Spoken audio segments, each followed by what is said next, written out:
The family of the late former Vice President Pelekezela Mpoko, yes, announced that he will not be buried at the National Heroes Acre, but instead at his farm, Plot 19 Bulawayo Drive, Douglasdale, Bulawayo. Samina mashuka amdatogwanewana achinzi aiwa Mpoko, aiwa ochuza the Robert Gabriel Mugabe way, vachisnaba aiwa the Heroes Acre yevakomana aiwa vana Idi Mnangagwa. Samina mashuka amdanyikwa panapa, nobva subscribe or like or turn the bell icon.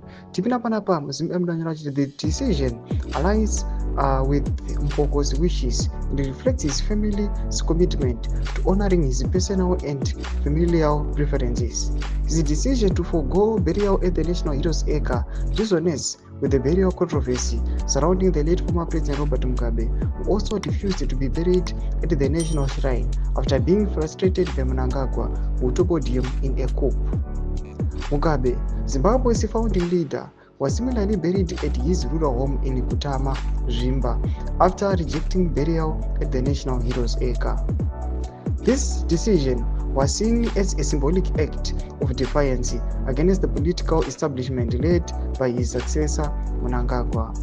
The parallels between Mpoko and Mugabe's burial choices highlighted the enduring fractures within the country's ruling elite following the military-led coup in November 2017. Thomas Warubla toka panapa chonkovus aiwa vakomana ava vanozivikanwa kuti vanga vari maleaders enyika vaona Mugabe tiona panapa naMpoko. Vakomana vari kuramba kubhiriwa aiwa kuHeroes Acre vanyange vachizivikanwa kuti ndo vakaita kuti sununguko rwenyika ruvepo. Toona kuti aiwa vanobatikana nekuda kwemabvisiro avakaitiwa kana nezviitiko zvakaitika muna 2017 zvatoona kuti aiwa vanoramwa kuti vanozvidistansa aiwa pana involvement nekuda aiwa kwebrutal hune vakomana aiwa varipo panguva inoyi. Ndo masvika rubuda nyika panapa nevakomana vezimu ai tudze mafungiro emo todi pamusoro pechiitiko ichi. Nda kuma section yedu, so no subscribe or like, turn on the bell icon.